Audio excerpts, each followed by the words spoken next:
"Fix this and I'll give you my mansion," scoffed the CEO, but the genius son of the Black Maid solved it right away. Richard Blackstone held the destroyed smartphone aloft like a war trophy, his arrogant smile echoing through the panoramic 47th floor office.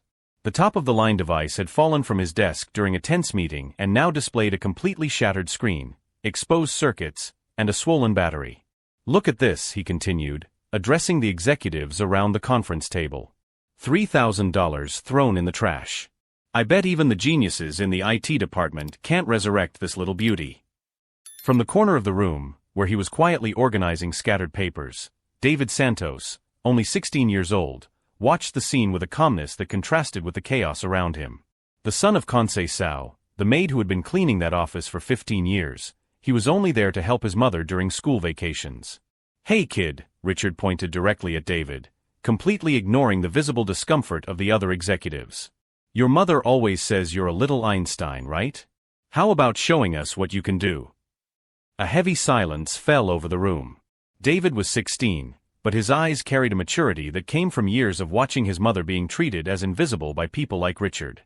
Sao, in the hallway, stopped dusting and felt her stomach tighten as she heard the taunt. "If you can fix my cell phone," Richard continued, his voice dripping with sarcasm, "I swear on my fortune that I'll give you my mansion in Beverly Hills. But when you fail, and you will fail, I want your mother to stop filling our ears with these fantastical stories about her prodigal son." The executives exchanged awkward glances, but none dared to intervene. Richard was known for his cruel tests on employees he considered inferior. David walked slowly to the table, his worn sneakers making noise against the Italian marble. He picked up the shattered smartphone and examined it with the patience of a surgeon analyzing a critical patient. His fingers, calloused from helping his father with small repairs in the neighborhood, delicately touched the exposed circuits. "Mr. Blackstone," David said, his voice firm despite his young age, "before I accept your challenge, I need you to confirm your promise in front of all these executives. The Beverly Hills mansion will be ours if I fix your phone now, correct?" Richard laughed, clapping his hands. "My God, what confidence. Of course, kid. In front of everyone here. My mansion, valued at $12 million, will be yours if you bring this cell phone back to life in the next 5 minutes. What Richard couldn't have known was that this simple teenager had built working computers from discarded parts, and that his true passion for electronics had been secretly cultivated for years. David smiled inwardly as he quickly identified that the problem wasn't in the main circuits, but in a loose connection that anyone with basic knowledge could repair, if they knew exactly where to look. While Richard continued to joke with the executives about teaching the kid his place, David worked with surgical precision. His hands moved with a confidence that made some of those present realize that they might be about to witness something extraordinary. Sao, watching everything from the hallway, gripped the cloth tightly. She knew that determined look on her son's face. It was the same one he had when he decided to build a working radio at age 12 using only electronic waste. If you're feeling that tension growing in your chest, don't forget to subscribe to the channel, because what's about to happen will show you that underestimating someone can be the most expensive mistake of your life. And the confident smile that was beginning to form on David's lips suggested that he knew something that everyone else there was yet to discover. "Are you seeing this?" Richard continued his provocation, addressing the executives as if David were a circus animal about to perform a trick. "The cleaning lady's son is going to teach us about technology. What an interesting time we live in." Laughter echoed through the office, but David kept his eyes fixed on the device. Each exposed circuit told a story that only he seemed able to read. His hands moved with precision as he internally mapped each damaged component. "You know what, kid?" Richard approached, his expensive whiskey breath invading David's personal space. "Your mother has been working here for 15 years cleaning up the mess that important people like us make. And in all that time, she only talks about you. The genius son, the little Einstein from the suburbs. I always thought it was the fantasies of a mother desperate to give some meaning to the mediocre life she chose." David didn't respond, but his hands paused for a fraction of a second. In the hallway, Sao felt tears burn her eyes. 15 years cleaning up after drunk executives, putting up with jokes about her accent, being treated like furniture, also David could have a better education. "Keep going," David muttered to himself, resuming his work with renewed determination. Richard walked to the panoramic window, gesturing theatrically. "Do you know how much it costs to maintain this charity?" Conceição earns more here than any domestic worker in the city. And why? Because I am a generous man. But generosity has its limits. Michael Stevens, the vice president of finance, shifted uncomfortably in his chair. He knew the payroll figures. Conceição earned exactly minimum wage, working 12 hours a day, 6 days a week. Mr. Blackstone, David looked up for the first time, his calm voice cutting through the laughter. You said your mansion is worth $12 million, correct? That's right, kid. $12 million. More than your entire family will earn in several lifetimes. Richard patted his chest proudly. I bought it from the widow of an oil tycoon who needed cash fast. A bargain, really. David nodded, turning his attention back to his smartphone. What no one there knew was that this teenager had spent years studying electronics not just out of passion, but out of necessity. When his father lost his job 3 years ago, David started repairing electronic devices in the neighborhood to help with household expenses. His first customer was Mrs. Carmen, an 80-year-old woman whose netbook had broken down just when she needed to access her retirement funds online. David discovered that the problem was simple, a poorly connected power cable, but the solution that local technicians offered would cost more than the value of the device. Never let anyone convince you that a problem is more complicated than it really is, his father had said that night. Powerful people love to complicate simple things to keep others dependent. Now examining Richard's smartphone, David quickly identified that the seemingly catastrophic damage was actually the result of 3 minor problems that appeared serious when combined: a displaced battery, a loose flat cable, and surface oxidation on the main contacts. Any experienced technician would know exactly what to do. 2 minutes left, Richard announced, checking his Rolex. I hope you're prepared for failure, kid. It's going to be an important lesson about knowing your place in the world. Jennifer Walsh, Director of Human Resources, watched the scene with growing discomfort. Over the past few months, she had noticed how Richard treated lower-level employees, always with a cruelty disguised as life lessons. But she had never witnessed anything so explicitly humiliating. David worked methodically, his fingers navigating the components with the confidence of someone who had faced much worse challenges with infinitely fewer resources. He remembered the time he managed to resurrect the community library's computer using parts from 3 different machines, allowing dozens of children to continue to have access to the internet. 30 seconds, Richard practically sang, clearly relishing what he believed to be imminent humiliation. What a shame, kid. Your mother will be so disappointed when she finds out that her fantasies about you were just that, fantasies. It was at that moment that something changed in the office air. The executives noticed that David showed no signs of panic or despair.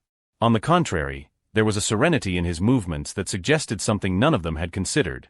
What if the boy really knew what he was doing? Conceição, still watching from the hallway, recognized that focused expression. It was the same one David had at age 12 when he built a working radio from components he found in electronic waste. The same one he had at 14 when he hacked into the school system to show that grades were being manipulated against lower-income students. Time's up. Richard clapped his hands, breaking the silence. Well, what a surprise. Another dream shattered by reality. Now, if you'll excuse me, I have important meetings with people who actually... But his words were interrupted by a sound no one expected to hear, the distinctive ring of an iPhone turning on for the first time.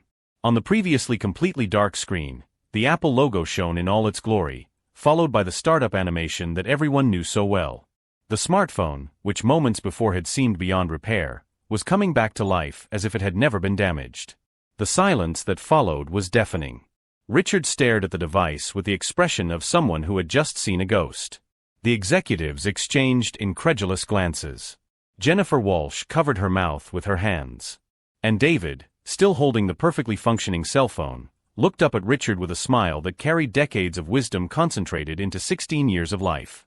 Each new humiliation had only fueled something inside him that his oppressors couldn't see, a quiet determination strengthened by the very injustice they tried to impose. What those privileged people didn't know was that each act of contempt was sealing a fate they themselves had chosen, and now all that remained was to find out if Richard Blackstone was truly a man of his word, or if his arrogance would lead him to make an even bigger mistake. The smartphone working perfectly in David's hands created a silence that seemed to suck all the oxygen out of the office. Richard stared at the device as if he were seeing a ghost, his face alternating between paleness and redness. Well, Richard cleared his throat, reaching out to retrieve his cell phone. Of course it worked. It was probably just the battery that was dead. Anyone can do that kind of repair. Jennifer Walsh rose abruptly from her chair. Mr. Blackstone, excuse me, but we all saw the state of that device. The circuits were exposed, the screen completely shattered. Jennifer, you don't understand electronics, Richard cut in, his voice losing its previous softness. It was a simple repair that any basic technician could do. It has nothing to do with that absurd promise I made in jest. David remained motionless, watching Richard struggle with his own words. Conceição, still in the hallway, felt her heart race as she realized that her son had achieved something impossible, but Richard was clearly trying to escape his responsibilities. A joke. Michael Stevens, the vice president of finance, consulted his notes. Mr. Blackstone, you said, I swear on my fortune in front of all of us. You were very specific about the Beverly Hills mansion valued at $12 million. Michael, you're taking this too seriously, Richard forced a nervous laugh. Obviously, it was hyperbole. No one would bet a mansion on a basic electronic repair. It was at that moment that David finally spoke, his voice carrying a calmness that made everyone present pay attention. Mr. Blackstone, you're right. It was a very simple repair. Richard visibly relaxed, thinking David was offering him a dignified way out. Exactly. See? The boy himself admits that. So simple, David continued, that anyone with basic knowledge could have solved it in minutes. Which makes me wonder, why couldn't you? And why couldn't your specialized technicians? The question hung in the air like a sharp blade. The executives exchanged uneasy glances, beginning to realize that this teenager was not the helpless victim Richard had imagined. Or maybe, David took a step forward. You knew exactly what the problem was from the beginning and just wanted to create a situation to publicly humiliate my mother and me. Richard's blood boiled.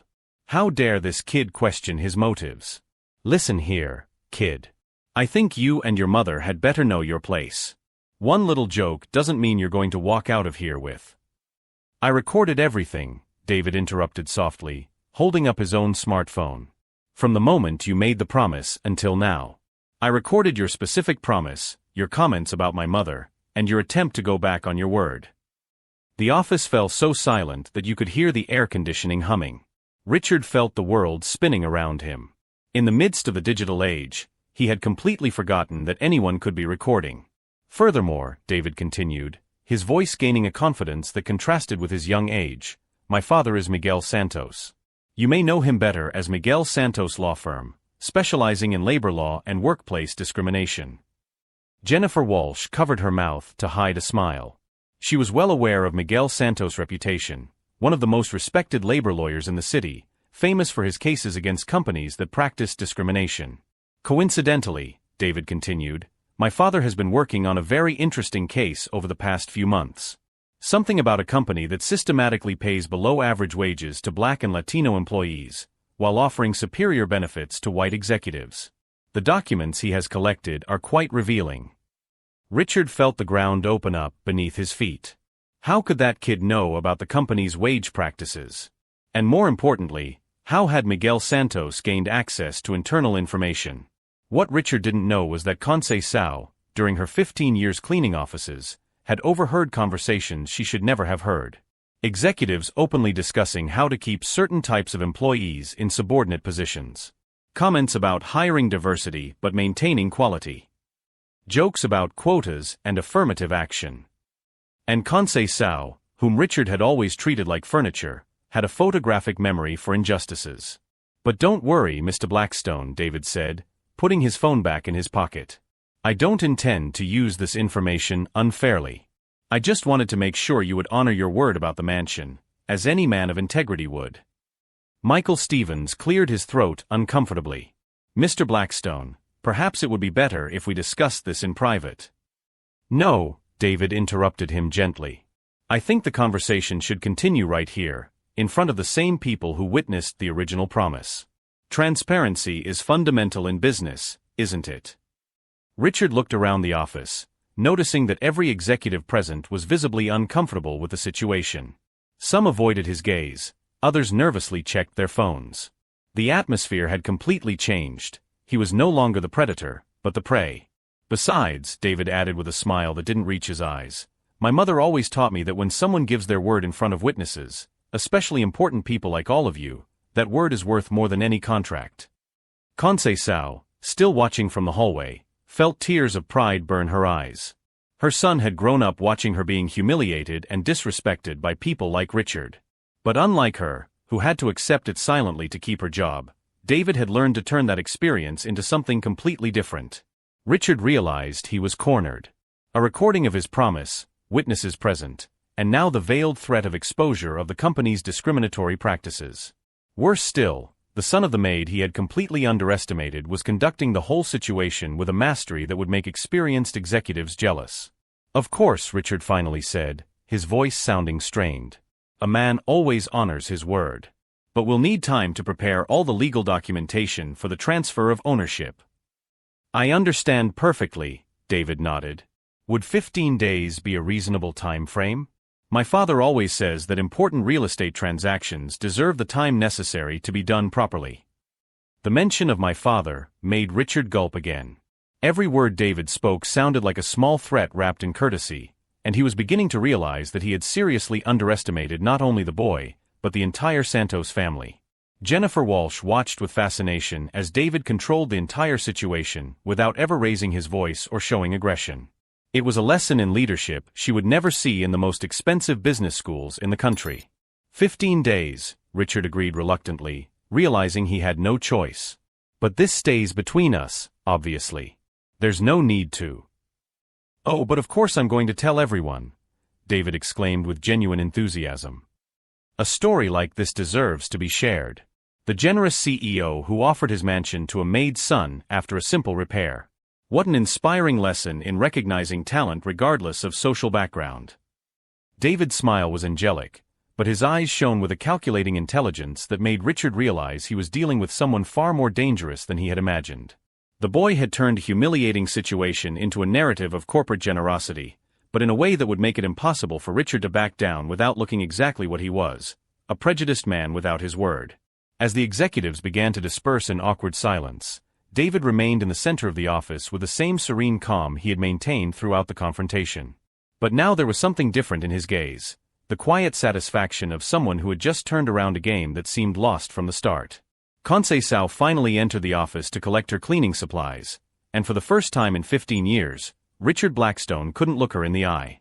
What he couldn't know was that this had not been an isolated victory, but only the first move in a much larger plan that David had been devising for months, observing and learning from every humiliation his mother had suffered in silence. And as Richard tried to process how he had completely lost control of the situation to a teenager, a question began to torment him.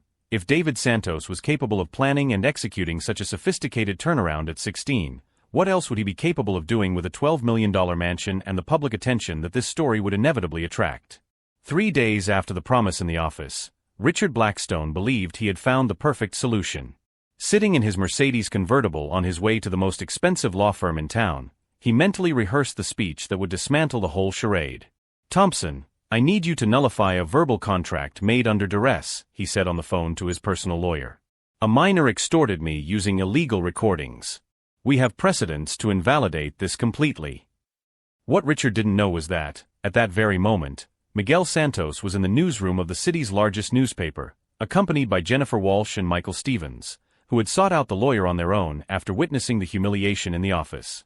"I have documented 15 years of systematic discrimination," Miguel explained to investigative journalist Clara Mendoza, spreading dossiers across the table. "Race-based pay differentials, promotions denied based on cultural fit, strategic firings of employees who questioned these practices." Jennifer Walsh, visibly nervous, nodded in agreement. "I managed human resources. I received direct instructions from Mr. Blackstone to keep certain people in subordinate positions. I have emails, internal memos, recordings of meetings."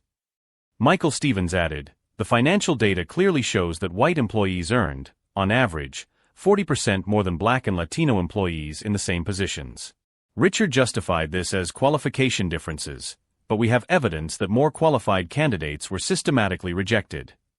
Meanwhile, Richard arrived at the Blackstone Industries office convinced that he was in control of the situation. He called his legal department with precise instructions. "I want to file a lawsuit against Miguel Santos for extortion." and fire Conceição Santos immediately for involvement in blackmail. He had barely hung up the phone when his assistant rushed in. "Mr. Blackstone, there's a reporter from Channel 7 who wants to talk to you about discrimination in the workplace." Richard felt his blood run cold. What discrimination? Tell her we have no comment. Sir, the assistant swallowed hard. She said she has internal documents from our company. And she has people from our team with her. Through the panoramic window, Richard saw a news van parked in front of the building. Reporters were adjusting equipment as a crowd began to form on the sidewalk. His perfectly controlled world was falling apart in real time. The phone rang. It was Thompson, his lawyer. "Richard, you didn't tell me that this Miguel Santos is the same guy who won the billion-dollar case against Petrocorp last year. He specializes in class action lawsuits for discrimination. And he has an impeccable reputation." "Thompson, that's irrelevant. He's using his underage son to—" "Richard," Thompson interrupted him, "I just received a subpoena. Miguel Santos is filing a class action lawsuit on behalf of all Black and Latino employees of your company over the past 15 years. He has evidence, witnesses, internal documents. This is going to cost hundreds of millions in damages." Richard dropped the phone. Hundreds of millions. His company, his empire, his reputation, all being torn apart not by an inconvenient teenager, but by one of the most feared labor lawyers in the country. At that moment, David Santos calmly entered the Blackstone Industries building, accompanied by his father and a bailiff. Conceição walked beside her son, for the first time in 15 years not carrying cleaning supplies, but wearing a simple suit and the dignity of someone who would finally see justice done. "Mr. Blackstone," David greeted him politely when they arrived at the panoramic office. "I've come to formalize our conversation about the mansion. My father has prepared all the necessary documentation." Richard looked at Miguel Santos, a man of medium height, gray hair, modest suit, but whose eyes carried the determination of decades of fighting injustice. "You can't be serious. That was a joke between your son and me." "Mr. Blackstone," Miguel replied with the same calmness David had shown, "my son recorded your specific promise in front of multiple witnesses. But that's the least of your problems right now." Miguel opened his briefcase and spread documents across Richard's desk. 15 years of evidence of systematic discrimination. Emails from you instructing dismissals based on race. Memoranda about maintaining controlled diversity. Recordings of meetings where you referred to Black employees as social responsibility quotas. Richard's face changed from disbelief to pure terror. How did you get this?" "Conceição," David replied simply. "For 15 years, my mother cleaned this office while you openly discussed your discriminatory strategies. You treated her like furniture, forgetting that she has ears. And an exceptional memory." Conceição finally spoke, her voice firm despite years of forced silence. "Every racist joke, every comment about keeping certain types of employees subordinate, every meeting planning how to circumvent labor laws. I heard it all. And I remembered it all. But that's illegal. Recording without consent." Miguel smiled for the first time. "Mr. Blackstone, check your own employment contracts. Every employee, including Conceição, signed authorizations allowing recordings for security and training purposes. Your own documents legalized our collection of evidence." Richard looked desperately around the office, searching for an exit that didn't exist. Through the window, he saw more news vans arriving. His phone rang incessantly with calls from shareholders, business partners, and the press.